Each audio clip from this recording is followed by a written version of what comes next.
Okay, team. Good morning. Good morning. I'm going to give some people some time to kind of jump in here.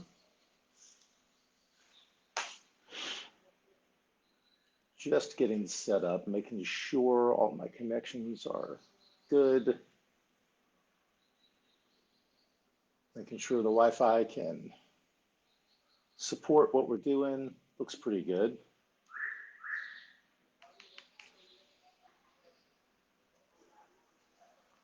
Give everybody a couple of minutes to get their ducks in a row and jump in.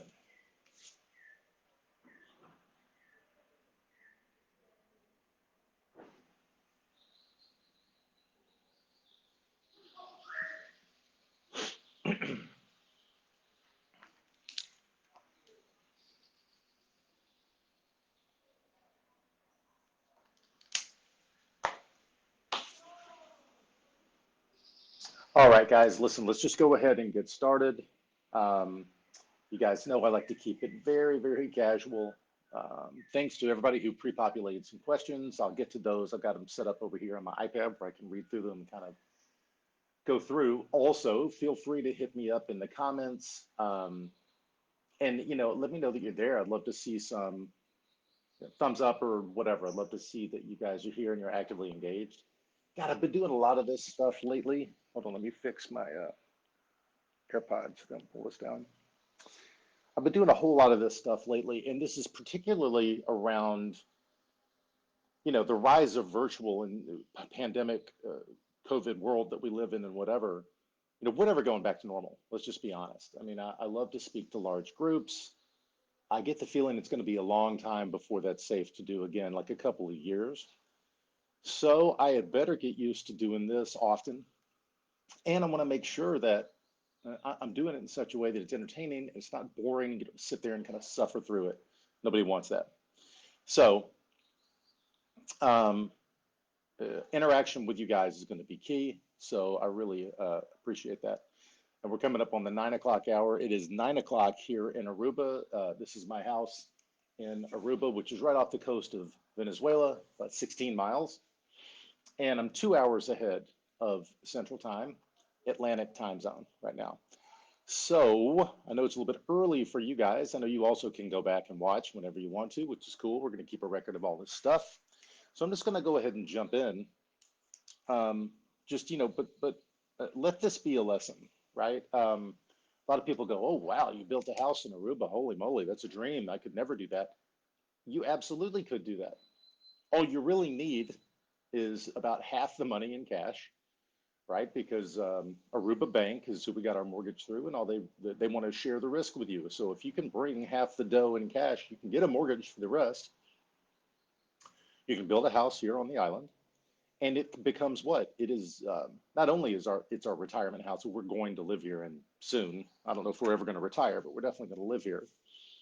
Um, but consider this: if you didn't want to live here all the time, it is a very lucrative little business. Right now, the Aruba government will tax you through the teeth on any over and above income that you make. However, you're building wealth and you have other people paying for this asset for you. So it is not some crazy pipe dream of a thing you could never do. You could definitely do it. My wife and I just decided, hey, let's go do this thing. So here we are. We decided that about 6 years ago. We finished it about 2 years ago, and now we love it. We're here all the time. It's totally amazing. So to that end, don't let anybody tell you, your friends, your mom and dad, whatever, don't let anybody tell you, oh, that's a pipe. You can't do that. You can't just go live in the Caribbean. Sure, you can. People do it all the time. They just have the balls to go do it, right? So just throwing that out there. Just make sure that we are jamming and we're working here. All right, good. See some people reacting. Dig it. Okay. So I'm going to go ahead and start hammering on some of these questions. You guys feel free to jump into the comments and kind of let me know you're there and hit up some new questions if you want to. So I'm going to go over here to the first set of questions here this is coming from Michael Pliley. And Michael asked the age-old question, how do you know who to hire next, a service manager or a salesperson? And here's a bit of a description here is, we've taken a big hit this year. I need both positions. I need more sales to keep a service manager busy. Where do I find a salesperson, make sure they're a good fit for my team and my needs? Could it be possible to find a person that could do both positions until they only fill the service position? I guess that could be possible, but Michael, let me just throw this out there. A really good salesperson is worth their weight in gold. And if somebody's good at outside sales, they are not going to fill your service position. That ain't going to happen. If they can go out there and sell anything to anybody that they don't know, that's what they're going to do for a living because it pays, I don't know, 10 times as much. So I'm just throwing out there that you, as a small business, Michael, you're the best salesperson you're ever going to have, right? Because your life depends on it, literally. What it might be is that you want to bring on somebody in that service position and then you just go sell balls to the wall until they're busy, right?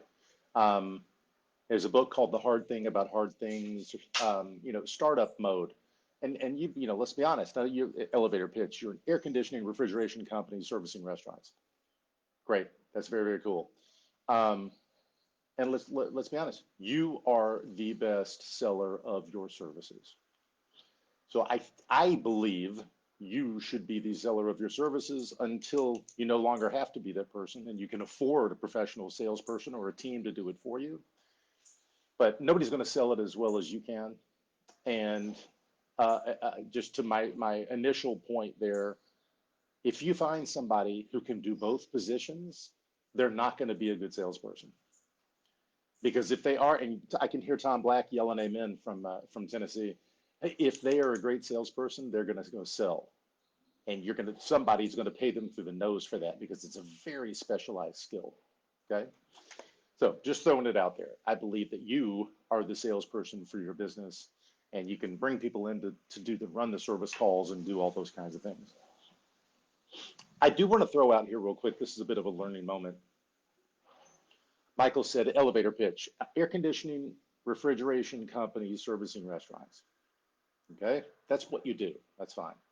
We've talked about discovering your core purpose. It starts with why. There's a book by Simon Sinek. The last name is Sinek. The book is called It Starts With Why. And I love all of Simon's books. If you like one of them, you'll like them all. They're written in the same tone. He's very thoughtful. He's a good researcher. And he talks about you got to discover why your business is important. Why is it important that you do refrigeration, air conditioning for restaurants? Okay. And if I asked Michael, if I said, hey, what do you do? And he'd say, well, I do air conditioning, refrigeration company for restaurants. All right. Why is that important? Well, because people like to go to restaurants and restaurants have a big need to keep food cold because of all this stuff. Okay, good. Why is that important? Well, because um, really, really great food is expensive. We need to protect it until it's time to serve to customers and whatever. So if we kind of broke through all of that, you might say that your core purpose is to allow restaurants to fully realize their servicing of the customer. We exist, you know, S&B, sandbarmechanical.com. Sandbar Mechanical exists to allow our restaurant customers to fully protect their inventory and take care of clients. That's a powerful why purpose. Okay. So then the elevator pitch would be, hey, Michael, what do you do? We allow uh, our we allow our customers to protect their inventory and take care of their customers. Whoa, that's cool. How do you do that? We work on the air conditioning refrigeration that protects food and whatever, right? So that's just a little bit of an elevator pitch trick that really is compelling. And if you, Michael, are going to be out there selling, that's what you want to lead with. You want to discover the pain that your customers have. The pain that they have is that they need to keep food cold, and sometimes their systems suck, and when their systems go down, they're really screwed. And if you can tap into that and say, hey, if and when you decide to work with us, it never happens. Hey, Mr. Proposed customer, if you choose to have us service your system, you never have downtime. And by the way, we can prove over time it's cheaper to have us doing proactive service than to go replace your system, right? So I think that that could be really, really helpful for just your selling in general. And it could be helpful just as you grow your business. You need to have a really compelling purpose with why we exist as an organization to protect our customers' inventory and allow them to have a great experience, right? That's pretty cool. All right, hope that was helpful. Michael, get out there and sell. All right, let's go to the next question here.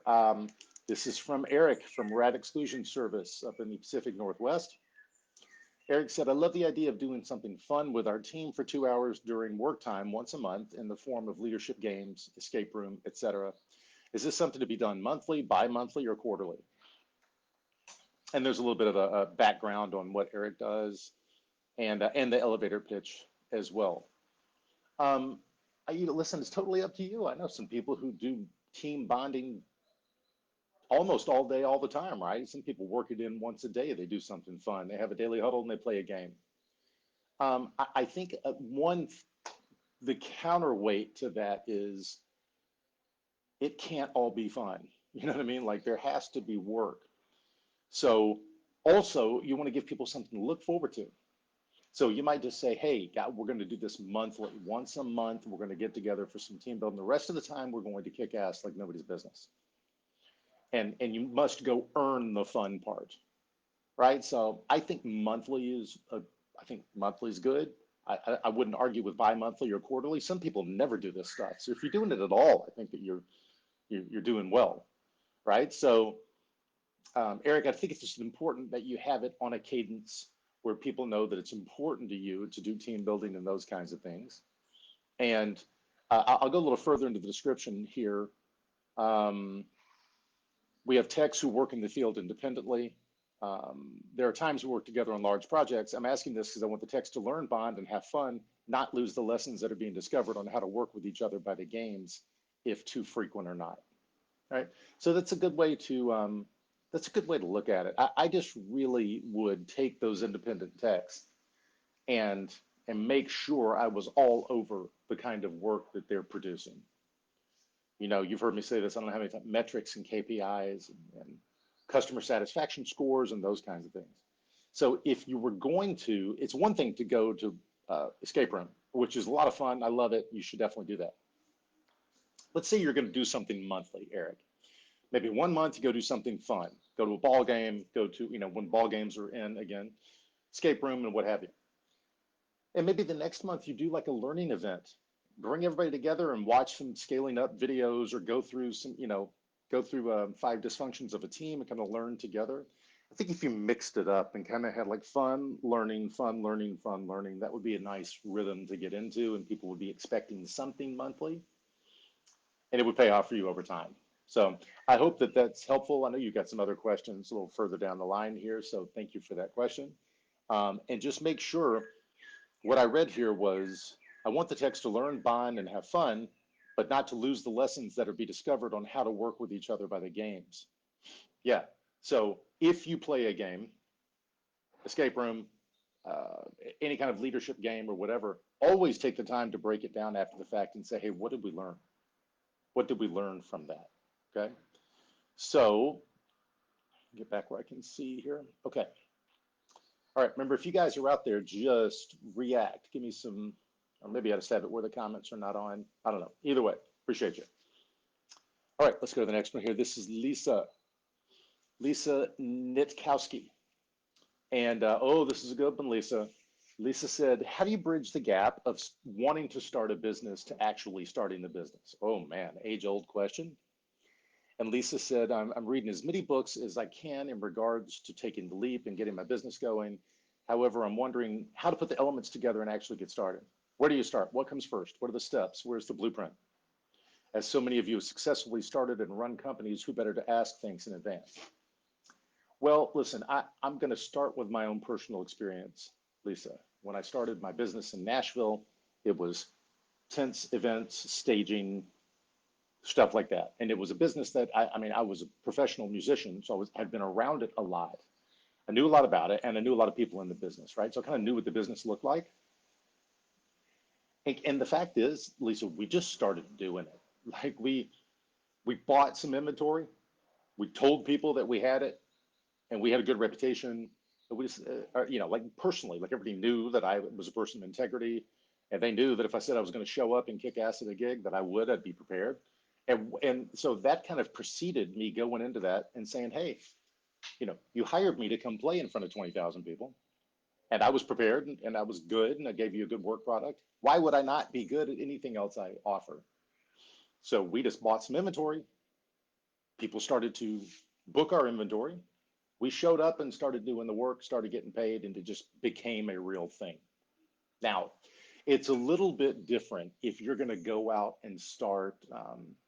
Well, I had a front row seat at a company a couple of weeks ago who is starting a new brand, manufacturing food. Now, that's a whole different thing. Like that was they raised a bunch of money. They found distributor channels. They went and got some really talented people who've been in food distribution for 30 years.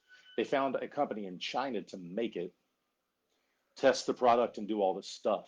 And now they're turning it on. Now they're hitting go, right? So just it depends on what kind of business you're wanting to start, and it might also be what kind of business are you wanting to start. But do you want it to be hands off, e-commerce, totally live online, and you don't have to do anything? That those can be hard to make work because everybody is doing that from their basement right now. I'm not saying it's not the right thing to do.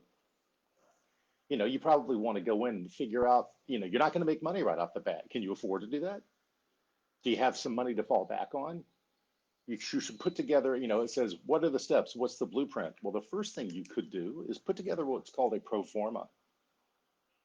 And let's say you put together a pro forma for 2021. And you could just literally lay out things like, okay, what is my revenue going to be? What are my expenses going to be in this new business? Who are my customers? How are we going to reach them? What's that going to cost? And just kind of lay out across the year. You can pretty much predict what you want to happen and kind of take a good wild ass guess on how much things are going to cost and kind of lay out and see if you could withstand a year worth of getting this thing up and running, right? Because if you run out of cash, Lisa, it's dead in the water, dead. So, Lisa, if you're sitting on a big pile of money, that's an advantage. That's cool.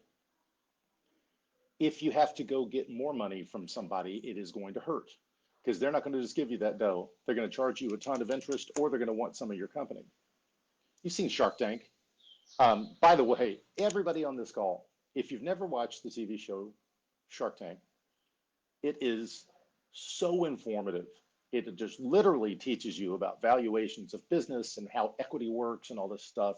Go watch Shark Tank. It is brilliantly done, and it's a business class once a week, or you can go on. I think it's on CNBC, and it's on all the time. On Tuesday, Wednesday, and Thursday nights, it's on back to back to back. There's 20 seasons of it, so you should go watch that. That would be a good place to get started. And then I would be very careful about, how we want to jump into this business. I would lay out all of the money expenditures that we're going to lay out. So you don't want to just go dumping your life savings into this and do it in a haphazard way. Another thing you could do is you could go take on a partner of somebody who's done it before. And people do that all the time. My wife is a good example of that. There's a investment fund, and my wife had considered herself basically retired, but she was only, I'm not going to say how old she is, but she's not of retirement age. And they came looking for her and said, hey, we want to enter into this market. We've got millions of dollars to invest. We know you have done this before. Would you like to be a co-founder of this company?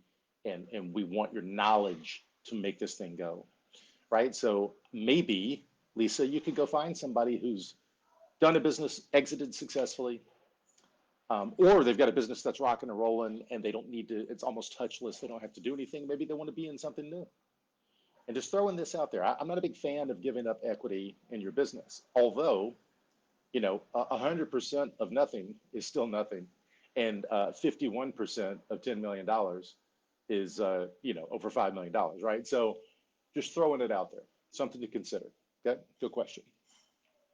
Joe the Home Pro says, I'm looking to hire a part-time salesperson for my home inspection company, and I'm having a challenge determining how to pay their commission. Not sure if I do a flat fee or percentage of the sale to make it a win-win. And the background there is he has a home inspection, home watch company in Naples. And let's see, Joe's elevator pitch. I work with people buying a home to inspect it prior to closing to ensure the home is safe. All systems and components are working properly. I also work with seasonal residents to look after their slice of paradise, right? So I like that second one there. Joe, when it comes to your elevator pitch, you just need to hit people with why what you do is important. Joe, the home pro, what do you do? I protect paradise, period. Whoa, what the hell? What does that mean? Well, what that means is in two ways. People want to buy their dream house. I go in and I make sure that the dream is actually a reality and not just a pipe dream. And I also protect, part-time snowbirds' homes when they're not there. Oh, wow, that's cool. So hire a part-time salesperson. Tom and Sean would have a lot of strong opinions about this. Um, I do not want anybody ever selling for me to have some fat salary or anything to fall back on. I'm a big fan of 100% commission based. So what that means to me is, and also I think you might run into a problem if you say, hey, Mr. Outside Seller, go get me new accounts and I'll pay you on the value of the account moving forward. No, hunters don't want that. Hunters want to get paid when they close accounts, and it's up to you to get the value out of those accounts. Do you understand? Right? So I think it probably is a flat fee to attract the kind of people that you want to attract. Hardcore hunters are worth their weight in gold, and they aren't going to come and do some kind of sliding scale. And I also think the percentage of the sale is a little bit tricky because I don't you don't want to eat into your margin. Um, I don't. It's totally up to you, Joe. I think that it's going to really depend on what you think the lifetime value of that customer is going to be.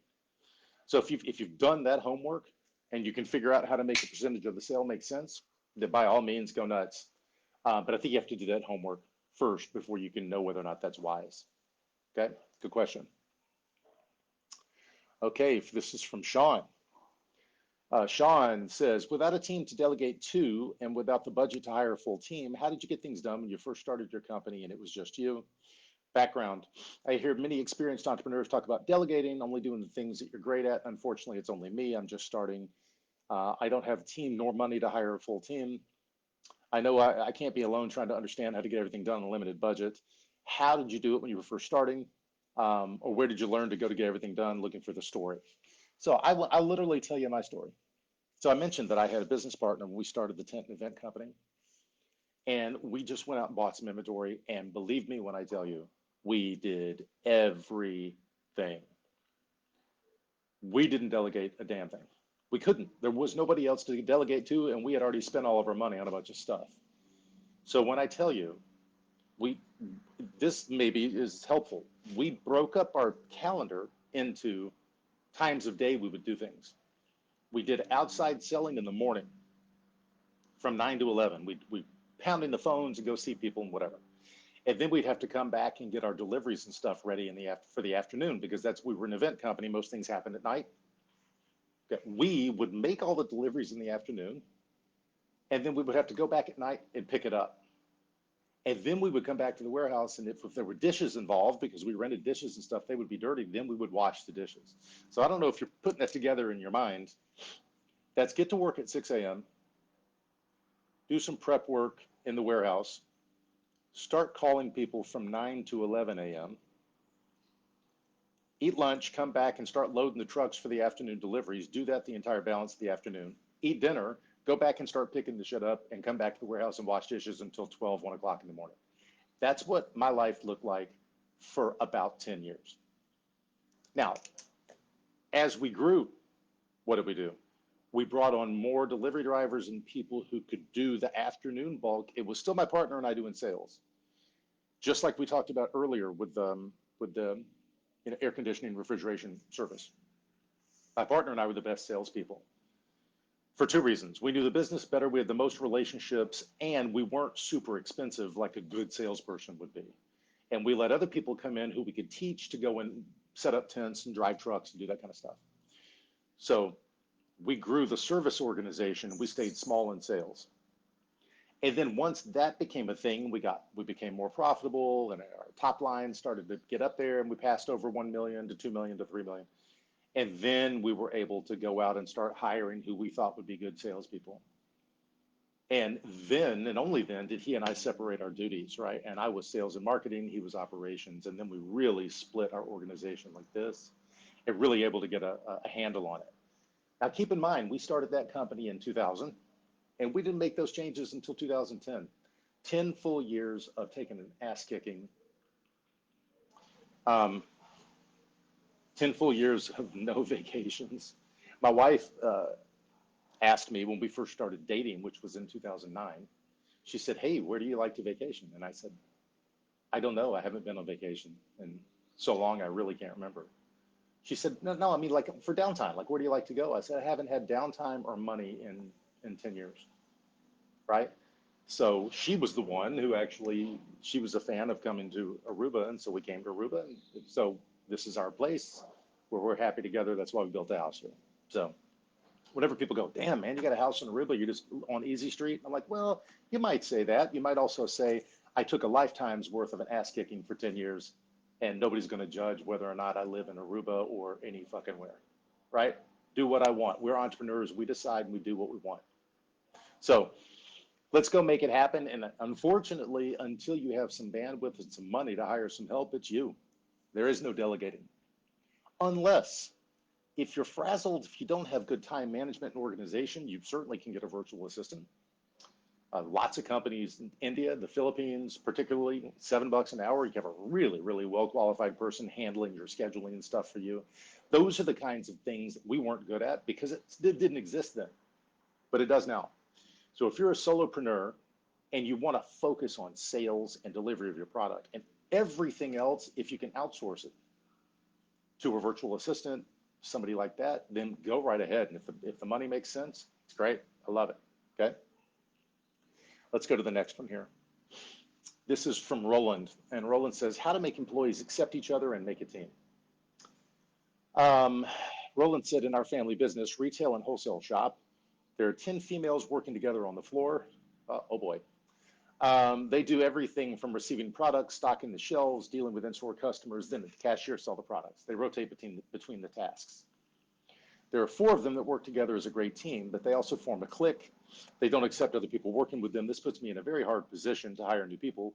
Eventually, they will not feel welcome to part of the team. I need help in the strategy and communication. One of the 4 employees is the head of the shop. Okay, now we're getting into it. The first lesson is don't have all female. I'm just kidding, just kidding. I'm not being sexist. And by the way, I'm a big fan of female leadership. I think it's better than male. Just throwing that out there. My wife would agree, I'm sure. So this is what I might do, Roland. I've seen stuff like this happen before.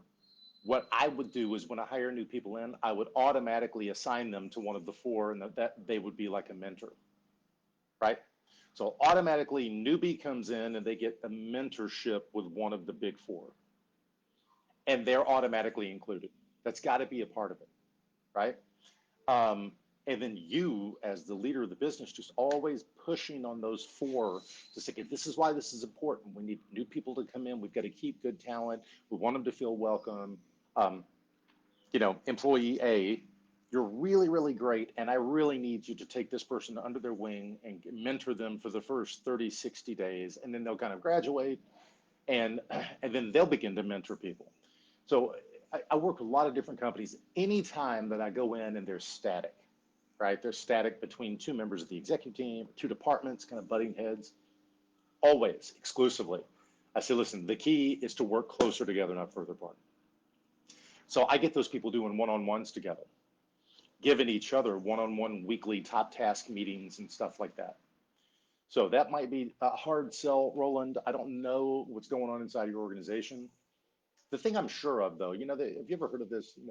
There's peacetime CEO and there's wartime CEO. And peacetime CEOs, great guy or great gal, big smiles. Hey, wants everybody to do well. Wartime CEO is, hey, I've made a decision. It's time to get shit done. We're going to have a mentorship program. You're going to lead it with a big smile, or you can go flip burgers at McDonald's, and I'll replace your ass with somebody who will do some mentorship. Okay? Go have the best day of it, right? So it might be a combination, Roland, of making that decision, selling it very nicely, and then just telling people what's going to happen, right? This might help.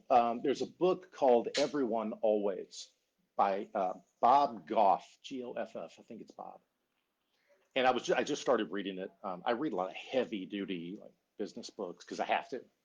And this is more of like a feel good. It's Christian based, which I love. I'm a Christian, um, but it's more of a feel good about how to love serve people like Christ and that whole thing. But you don't have to be a Christian to dig it because it's just generally about being a good person to other people, right? Love your neighbor, all that jazz.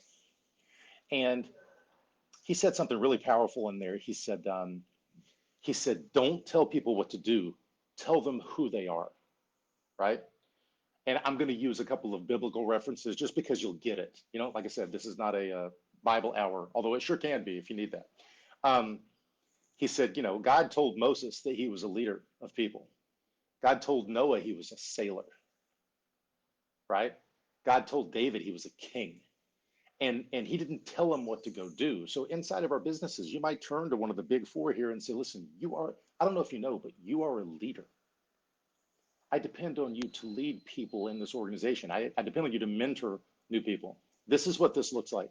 This is who I need you to be. This is who you are. Roland, if you'll do that, I think you'll get more traction in kind of getting these four to be more accepting of new people. And the other part, Roland, is if you had a strategic plan for your business and said, hey, right now, and this is what a strategic plan looks like. I'm just going to quick back of the napkin here. This is what I would do. All right, it's 2020. So let's say in 2030. And I don't know the name of the business. I'm just going to say, Roland Business. In 2030, this is what we look like. We have top line revenue of, $10 million. I don't know where you are now. That means instead of having one shop, we have 10 shops. Instead of having 4 full-time employees, we have 40 full-time employees, right? You just kind of lay out a large master plan for those people and say, listen, guys, I'm not bringing new people into this organization so that I can replace you or to make you less important or any of that. I want to bring new people into the organization because we're growing.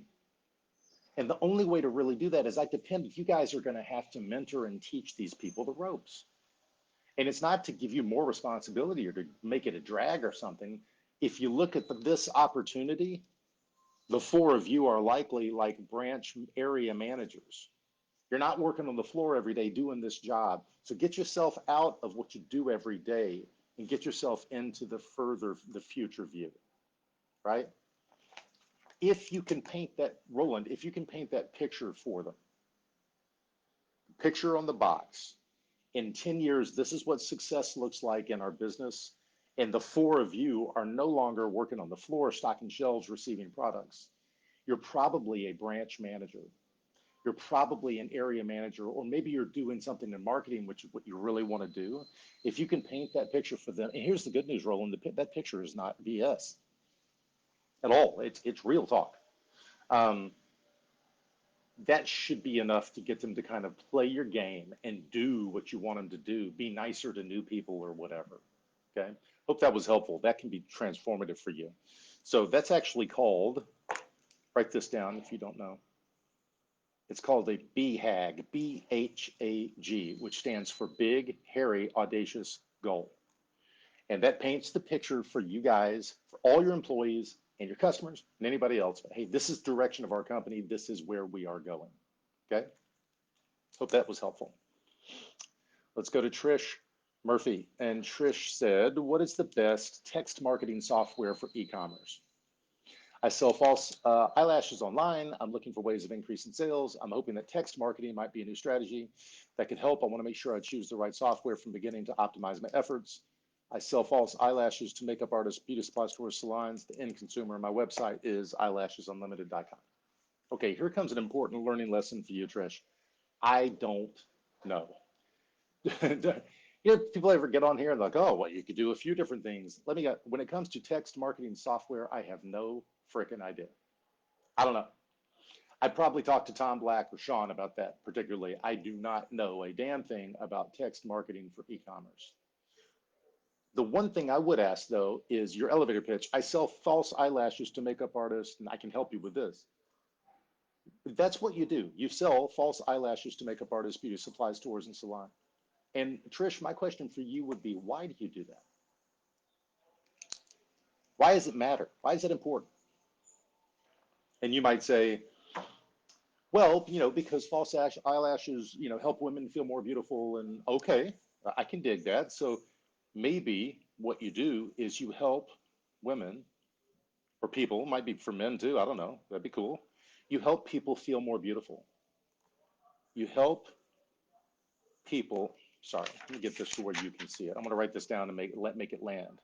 So if I said, hey, eyelashesunlimited.com, and I saw you in the elevator or the virtual elevator, and I'd say, hey, Trish, how are you? Tell me again, Trish, what do you do? And you said, I help people feel beautiful. That is an incredibly powerful purpose. I help people feel beautiful. Jesus, Trish, that is amazing. How do you do that? How do you do that? And you would say, well, I sell false eyelashes to makeup artists, beauty supply stores, salons, and the end customer. All right, sold. I believe in people buy who you are, not what you do, right? People buy what you believe, not what you sell. So the only reason I brought that up, Trish, is because I'm attempting to be helpful on this question, and I don't know shit about text marketing software. I really don't.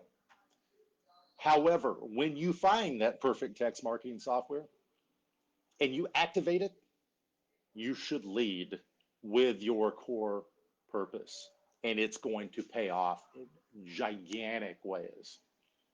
And people receive a text from you, and it says, hey, hi, I'm Trish. I help people feel beautiful. This is how I sell false eyelashes, da da da da da da da. Value proposition. But if you set it up with that core purpose, and here's the cool part, Trish, you really think like further, flip 10 years down the road, your core purpose doesn't change. Although the way you do it might, probably will. Right now, you sell false eyelashes to makeup artists and blah, blah, blah. In 10 years, you might sell a bunch of different products, but it will all still resonate with that core purpose of helping people feel beautiful. That is super, super cool. By the way, that is my favorite part of this call so far. Trish, I hope that resonates with you. And once you, if in, I can't, that's not your core purpose statement unless you want it to be. I'm pretty good at like hammering those things out. Would love to have a conversation with you about it. But if you said Eyelashes Unlimited exists to help people feel beautiful or make it easy for people to feel beautiful, like false eyelashes are easy to stick them on. So we make it easy for people to feel beautiful. Oh, all day long. You could build a plan off of that and just that should resonate with your customers. It should resonate with if you ever have employees, if it's just you, if you want to uh, increase your inventory and you're going to go out and borrow money to do that, it should make it easier to get investors because that is a really righteous core purpose. So good question. Thank you. Lindsay. Lindsay said, what are the best credit cards to get for a business bank account? I own a chocolates company. I want to know more about setting up accounts for my business. There's a lot of options. Curious as to what's the best path to take. So this is, I mean, there's so many different options for business. I'm a big Southwest Airlines fan. So all of my accounts are somehow or another tied to Southwest Airlines. I don't know how many, I've got millions of miles of points, companion passes wherever I go in the world on Southwest. You know, somebody flies with me for free, which is very cool because they service Aruba, which is very cool. A lot of people would say that American Express is the gold standard of credit cards, right? It's universally accepted. Now the fees are a little bit more, and you have to pay monthly, right? So I personally think, JT, I think it's probably American Express, Lindsay, because it'll keep you honest and it'll keep you from going into too much debt. You must pay it every month. And that'll build some discipline into, oh boy, oh no, no, no. I could take a client out and spend $10,000 on dinner. That's fine. And I got to pay that son of a bitch at the end of the month, right? So it'll help you develop some discipline. So best credit cards, in my opinion, American Express, just to build in some discipline and to build up your business credit. And by the way, you'll have to personally guarantee all this stuff, but welcome to the life of being an entrepreneur. And then I personally like the Chase Visa Southwest cards, just because of my own personal preference for Southwest as an airline. All righty, let's go to Allison. And Allison, thank you for phonetically spelling Koyanagi. Allison Koyanagi. How do you quickly filter out leads that aren't right for your business if you don't have a designated salesperson? Okay. And here's a description. Recently, I had a lead that I felt wasn't right for my business. He used 40 minutes of my time. When he first sent me an email with all of his business info, it seemed like a good idea. He ended up saying he couldn't afford to pay services, but will pay me with a percentage of sales. His product was promising, but as an owner, he did not seem like a fit for my company. He seemed like a possible nightmare client, and I'm trying to filter out those types of clients before we enter into a working relationship. Full service digital marketing um, um, agency, passionate about using digital marketing strategies, creative content, help businesses stand out from their competition, and the like. Okay, so Allison, yes, he used 40 minutes of your time. And can I push back just a little bit, Allison, and say, you gave him 40 minutes of your time, right? Sorry, I don't want to be that way, but I am a coach at heart. Nobody used anything. Nobody stole anything from you. You gave it to him because you thought it might be a promising lead. Now, what can we do to make sure that doesn't happen again?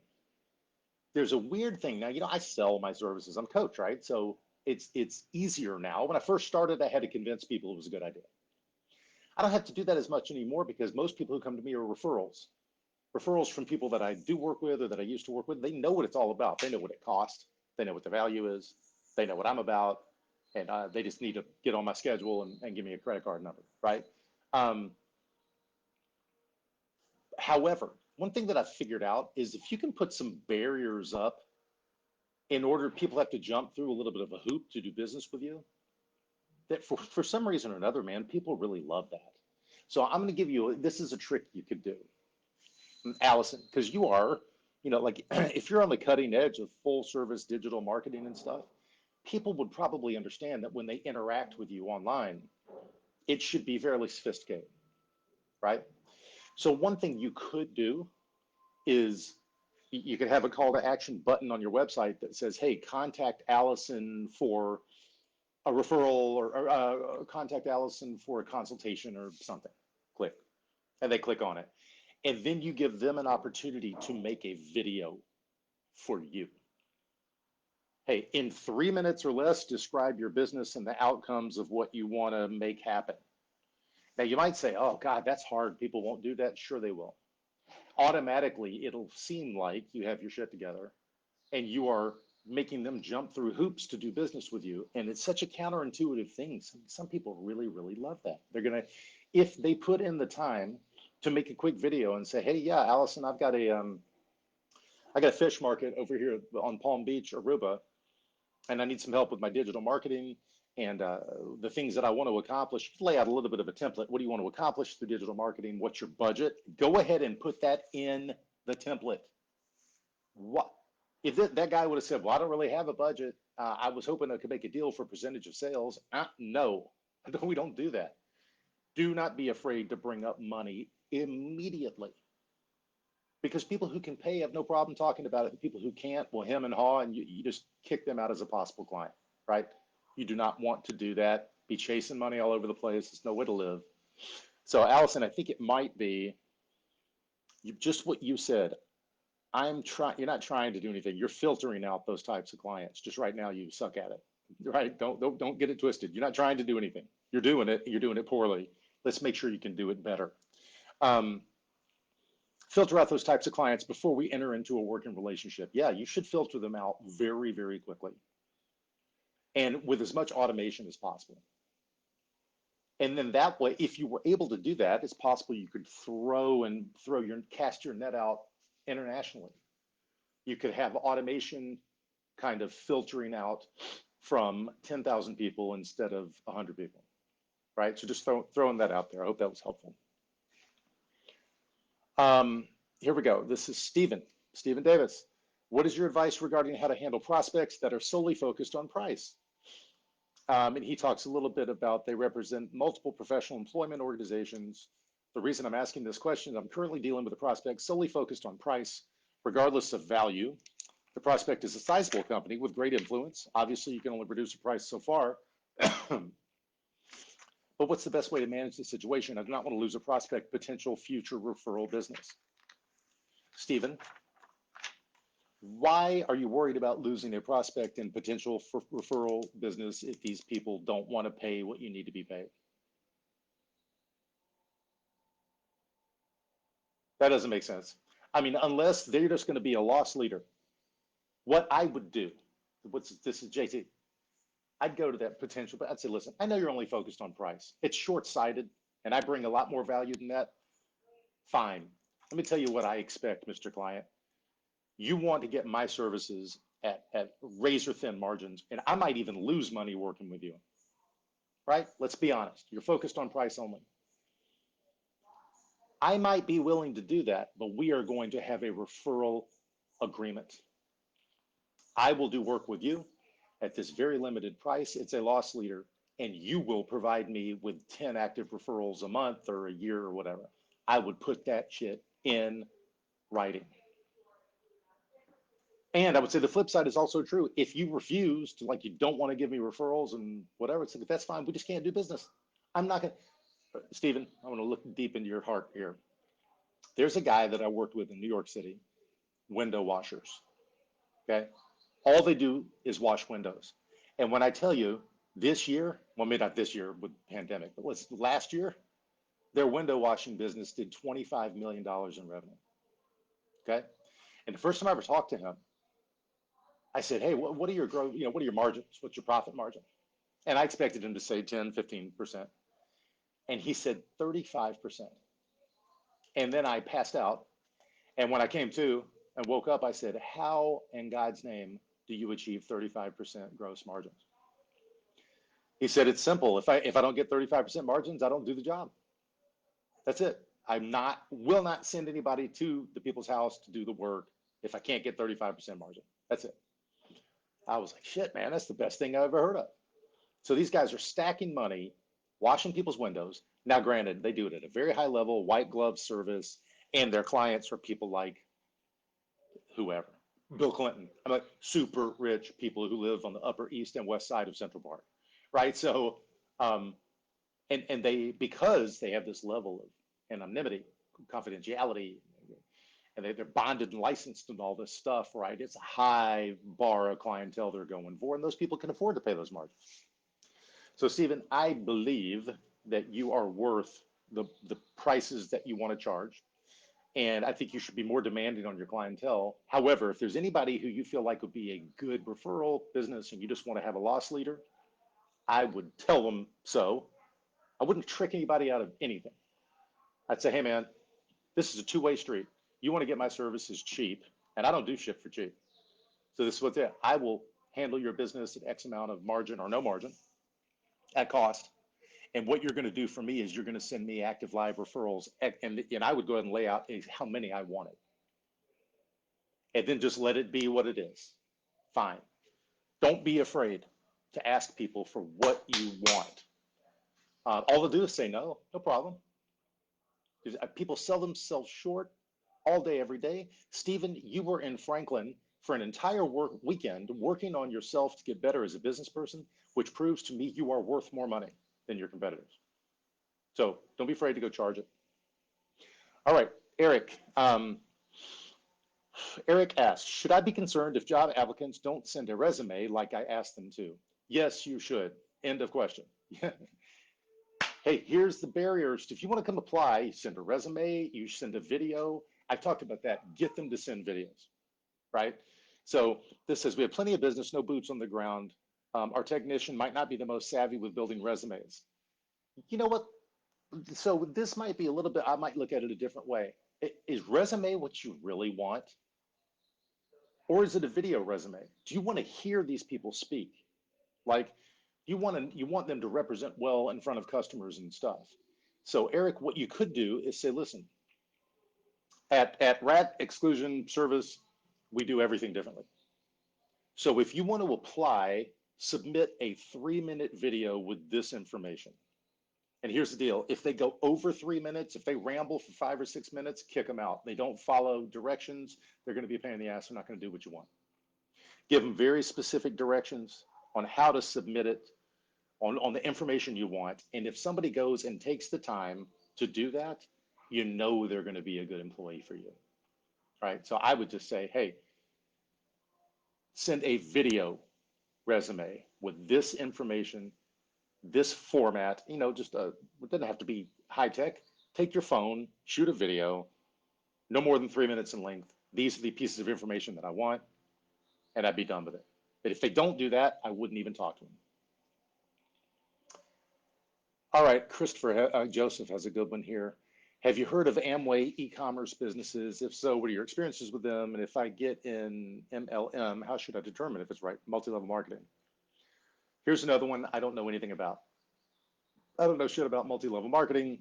And there's a big long description here talking about met some guy who wanted to get into business and wanted to help create an opportunity where people could get rich over 5 years or something.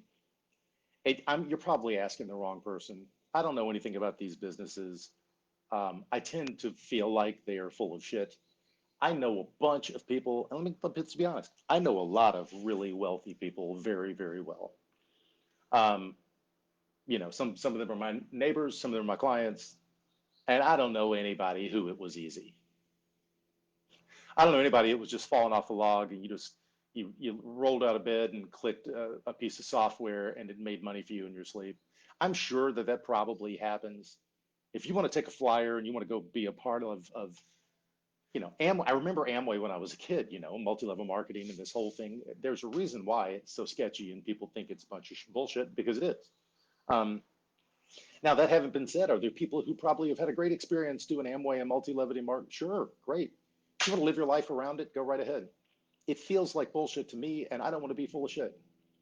But if you do, then that's fine. No worries. And hell, you might get rich in a year, and you call me and say I told you so, and I'd be like, hey man, good for you. Like I wouldn't be mad. Um, so you answered it for yourself here, though, Christopher. You wrote a giant paragraph, and you answered your own question right in the middle. Am I right in thinking that this has bad written all over it? Yeah, I think you're right. Or is this a poor mindset not accepting a good opportunity? I don't know, man. You got to go with the gut there. It seems like uh, maybe you explore it. And, what we said earlier, hey, you put together a business plan, figure out how much money you can afford to lose, and go for it. And maybe you do the same thing with this guy. Say, hey, man, I'm putting together a plan. I'll give it this much time and this much of my money to see if there's any there. And then you can go do it and take a good hard run at it. And you might say, you know what, it wasn't for me, or hell, this is the best thing ever. I'm going to be a multimillionaire in 3 years. You have to decide that. But I wouldn't go into it just with blind faith of this guy, right? I would talk to people who have done business with him. I would verify that all of this financial crap he's talking about is true. And then I would give myself a little bit of decision space. Hey, I'm willing to spend this much time and this much money to vet this thing and see if it's real and good for me. And then if it is, you can just rock and roll and go nuts with it. And good luck with you, man, because I hope you mentioned the guy got defensive when I brought up Amway pyramid schemes. Yeah, he wouldn't if there was nothing to be defensive about. He wouldn't get defensive, right? If he felt like it was all good and he might not, he wouldn't get defensive. He would just go, listen, yeah, I agree. It sounds like bullshit. It sounds like it's too good to be true. And it might be. This is just the experience that I've had. It is very, very good. He wouldn't be mad about it. So the fact of human nature thing, if he's defensive about it, there's probably something a little creepy going on there. Just throwing that out there. All right, got time for a couple more. Gabor said, how do I keep track of what everyone's doing in a growing team? And he says, we've got 3 full-time, four part-time employees. contractors and people doing a bunch of stuff. I'm getting stressed because I feel like I'm losing track of what everybody should do. Okay, enough said. You don't have, there's other stuff here. I'm worried about my employees' feelings. I don't give a shit about any of that. Roles and responsibilities, key performance indicators. Go into the roles in your organization, come up with 3 to 5 key performing indicators for each one of those roles, okay? Measurable, and then have each one of those people report them to you every day. The beginning of the day, they report what they did yesterday, and that's all. And you said, how do I make sure my employees are productive and getting without micromanaging them? That's not micromanaging. They're just reporting stuff to you you need to know and constantly looking over their shoulders. You don't have to do that either. They report their key performance indicators. That's all. And it also, you're going to get to the point where 3 full-time, 4, 3 to 5 contractors, some are remote. You know, there's this, you know, from 1 to 10, I'm sorry, from 0 to 10 people, you are the manager. You're the manager. Gabor. Once you get over that and you have 15, 20 people, you're going to need a manager, not you. You're not there yet. If you set up these KPIs and stuff, though, it'll be way easier when you do make somebody a manager of people. It'll be like falling off a log for them, and then you can go about doing the heavy lifting as the owner of the business. So I hope that's helpful. Put you some key performance indicators on each of those roles. You'll be doing good. This is going to be my last one here. This is Erica, and Erica says, how do I think bigger in my business? And Erica said, my company does very well as it stands. I'm trying to change my perspective a bit. There's the try word again. I feel I'm looking from the ground up and not from the top down. I find myself working in my business versus building it. What are some techniques you've used to guide this process? We're a professional luxury cleaning company. We've incorporated hospitality tourism management to create a unique system that allows you to experience the difference.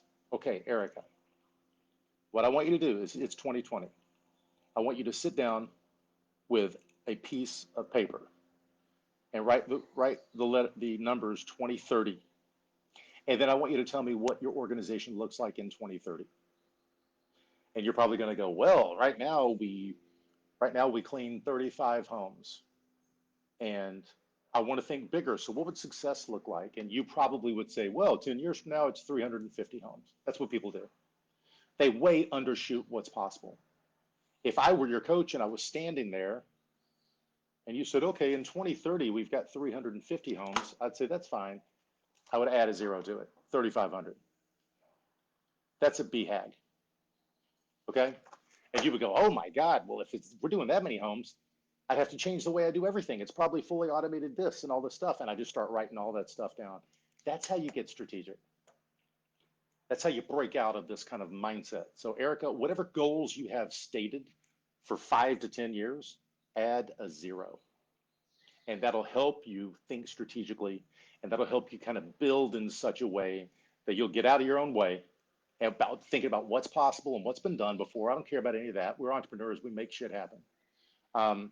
Add a 0, right? If there's anything I could leave you guys with today, when you're thinking about your small businesses and you want them to be big businesses, and you're not exactly sure how to get there, that doesn't matter. To plant your flag in the sand in the future and start working toward it, add a 0. Add a 0 to that top line revenue, add a 0 to that units under management. And that will help you get there. It'll change, but this will be the last thing I say. It's like a mic drop. I'm gonna end the video. Okay, you guys ready? This is gonna be awesome. The BHAG. If you lay out your big, hairy, audacious goal, 10 years from now, what does your business look like? And you add a 0, it'll change the things you do in the next hour. It'll change the things you do in the next hour. So sit down, create a BHAG, and get to work. Peace.